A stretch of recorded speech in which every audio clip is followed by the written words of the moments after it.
Well, it's our series looking back at our reports on the MHK's progress, and with me is Julie Edge. I think one of the last ones to be done last time and first this time. But I've gone back, I've looked back on what we talked about a year ago, and I obviously got to start where you were in Vib-Van, of course, at that point. And that's been quite fascinating because obviously it didn't work out for you, as with others, of course. But just the body language when you said everything was right, and I was kind of saying, how are you getting on?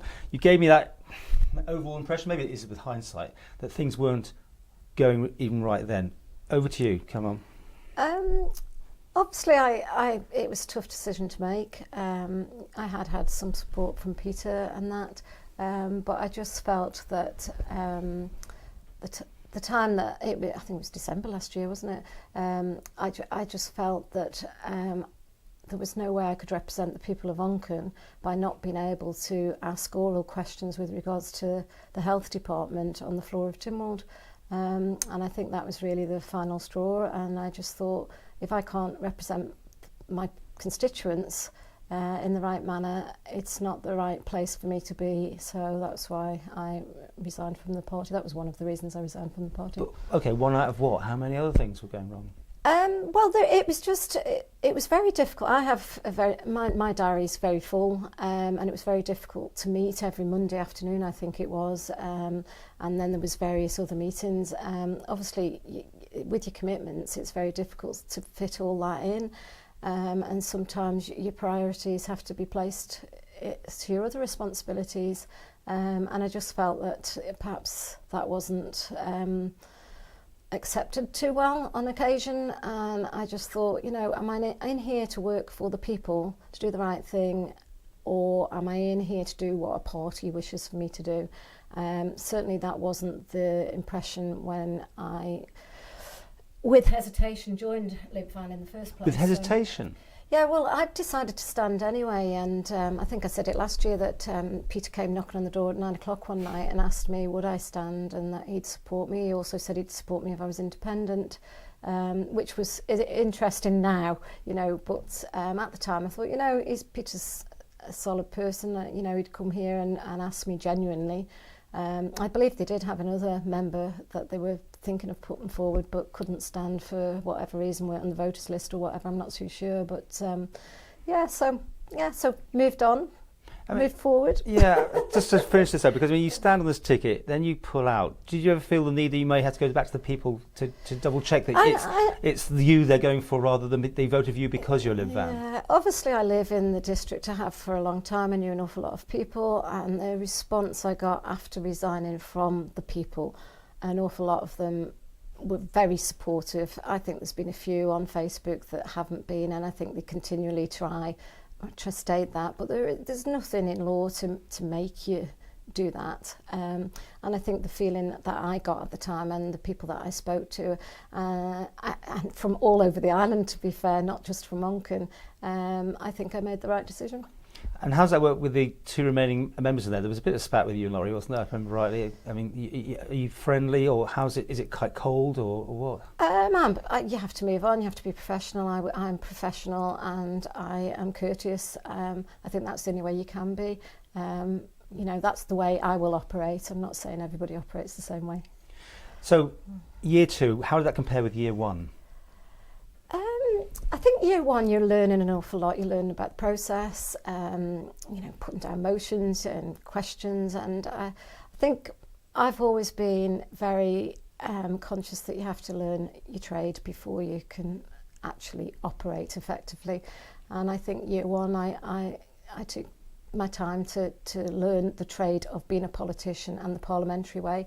Obviously, being a civil servant for so long, I know how government operates. I do see that as a difficulty for some people coming in that have never worked in government, to get their way around government. You know, some of them do struggle. They've been in local authorities and that, but they do struggle once they come in because it is a big engine. It is complex, and I think having that knowledge helps me to help my constituents to get the answers quick, because I know where to go and who to ask to get the answers that they need. So are you living the dream now? You know, you're a seasoned politician, you know how to handle people, you know how to handle departments and members and all this here about civil servants. You know, are you the one that is pulling the strings in, like the post office, for instance? I think that's the role you're there for. You've been elected to do the right thing for the people, and that's what I intend to do. Obviously, you've got to try and work with colleagues and bring them along with you, because you can't do it on your own. And obviously, you know, the post office is a big one. I think probably what I have realised in the last 2 years is how much we're fixing from the previous administrations. Still? Yeah. And, you know, the post office is no different. There's you know, the pension issue has been there for a number of years. It's nothing new. It needs to be addressed. And you're coming out with baddish news about post office, about potential cutbacks in deliveries or personnel or whatever it's going to be. You've asked for public consultation. Yeah. I mean, I keep hearing that, in fact, it's a done deal. You know, you had everything. The Tynwald members have got everything in front of them. Why did you bother doing that? Is that not being strong enough just to say, right, we are going to do this, that's the end of it? I think that we need to ensure that the public are fully aware of anything that is changing in the post office. It's government policy that you go out to consult. We're no different. We've gone out and we're going to consult with all the stakeholders. Do you accept you know what you're going to do, though? Well, the board have come up with solutions that we think are viable to make it effective and efficient for the future and to get us back into a profitable situation. So you will have to deliver that news even if you don't like that news? Or do you, I mean, how does it work? Are you the top person? Well, I'm the chairman, but obviously there's board members, and it's the view of the whole board that I will take forward to Tynwald. There's some decisions, obviously, that we do have to take back to Tynwald that are covered by the Postal Act and that, so we have to go back to Tynwald with them. It's big. I mean, it's not even a department as such, is it? But it's quite a big undertaking, is it? To be fair, I've met with some of the postal teams. You know, I've gone to their meetings and that, and they say that. Do you think it's right that you have other responsibilities as well as the post office, because it is a large department? That's a Tynwald decision. I'm doing the best I can, and I'm as passionate as they are about the post office. Going to stay with it? So stick with that? It's a 2.5 year appointment, so I'm 2 years in now in October, so I've got 6 months, unless I don't know if it can be extended or not. But would you like to stay? Certainly. I think there's a lot of work to be done. There's a lot that I've put in and that I've changed in there. You know, I think there's been good progress with the new board, and a group of professional people that know how to run a business, and we're going to make the right decisions to make the post office sustainable for the future. What's been your successes this year, in year two? And I looked for. Is it hard to kind of pick it is, because you're so busy. I've got two responsibilities in DO. I've got public estates and housing, so it used to be two separate departments. We've combined them to save on a director within the department. Obviously, it covers public sector housing, so that's always an area where you get a lot of, I wouldn't say issues, but there's always people in need for a house. My main concern with that is that the most in need should be getting the houses, and obviously we'll be driving policy through that make sure that the most in need do get the properties.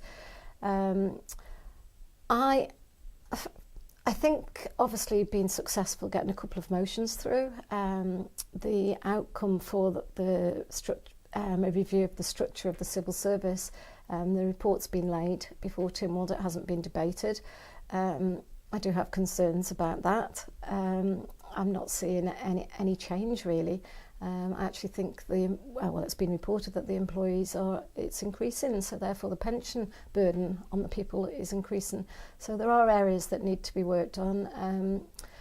My motion with regards to diabetes, I was pleased that worked with the health minister on that to make sure that people recognise it more as an illness that can be reversed for type 2 diabetes. It can be lifestyle choices. I think that's been a real success. There are policies about to come through which I'll be really pleased if we do get them through, that will make big differences.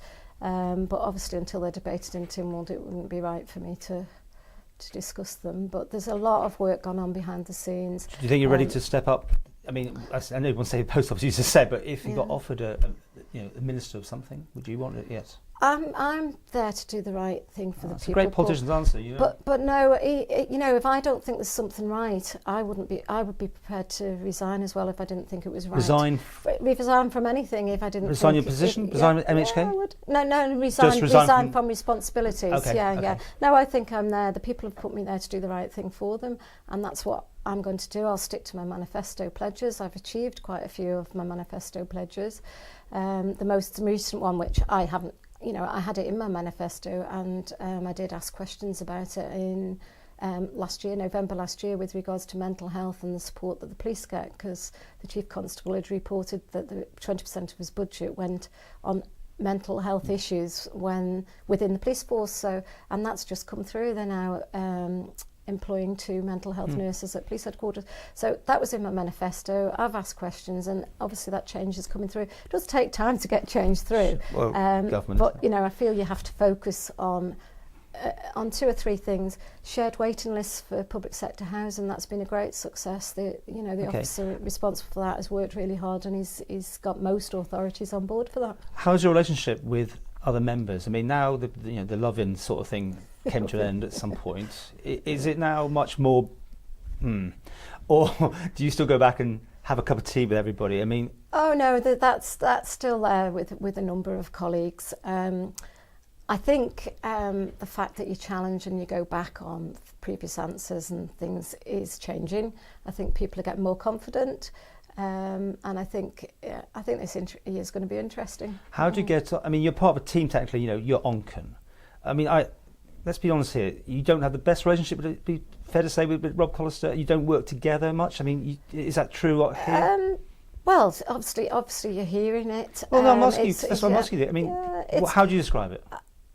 The relationship, it can be strained at times. Obviously, Rob's come from a local authority background, and he's worked as a commissioner. So you don't work together on things? We are at the moment. The Eastern Area Plan. I will work on anything that I feel is important for Onchan. But he's not one of your cup of tea mates. We share an office together.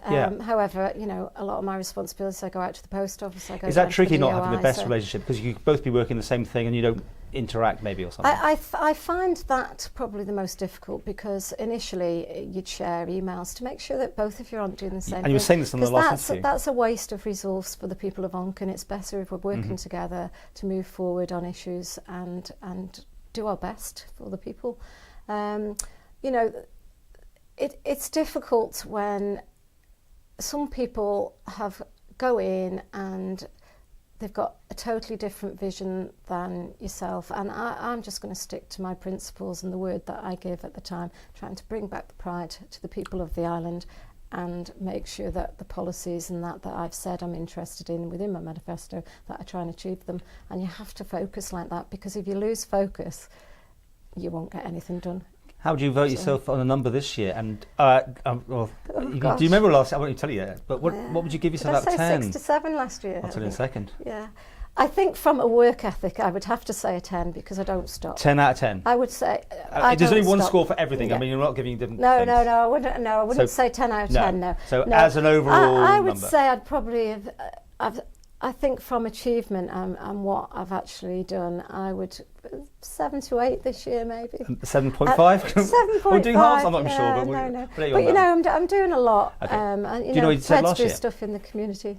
Did I say 6 to 7? You wouldn't give yourself one last year. I? You're one of those few that annoyed me that wouldn't give you a number. But you did give a government number. But this year, as an overall then, for the government, how's it doing? I'm quite disappointed at progress, to be honest. I'm not seeing a lot. I raised Brexit questions long before all of the ones that are coming through now. I asked the Chief Minister about a letter that the UK government had wrote to the European Parliament on behalf of the Isle of Man government, and I was getting very little response. I asked a question on how much had been spent out of the Brexit fund. Nothing had been spent now. It looks like we might not have any money in there. So I think part of the questioning was to see, come on, what's happening for the island? We need to be looking after the island here. And there's been a lot more work getting done in that area, I think. I'm sure it was appropriate timing that it is happening now. But, I think we do need to be very aware, and we need to protect the island. you know, an awful lot happens. We have to follow Westminster. Do we have to follow Westminster in everything? We're the Isle of Man. We've always been at the forefront of everything. Okay, a And number. So for the government, 6 to 7. 6.5 again then? Yeah. We're going these halves. go We've induced halves 6.5. this year. Yeah, let's go for 6. Okay. Thanks for joining us and an insight. And I said last year, it's the very first time I even talked to you at the interview. And this time it's been much better. This interaction between the media and the public, yes, working. Do you think it's good that we have this open media here? I think it's important. The one thing that I'm really conscious of, I want to get the right facts out there, and the one thing I don't like that you sometimes see in the media, or social media is not media, but is the incorrect facts being put out. There is a lot of good hard work getting done by all departments, by all officers, by Comin, but some of it is not quite at the point where you can discuss it. So, you know, but facts need to be correct. Don't put the wrong facts out there. That's just, you know, it's not going to help anybody. We need to be making sure we're doing the right thing for the people of the Isle of Man, making it cost effective, efficient, and, you know, making sure that the public services is in the right place for the people. That's what I want to see.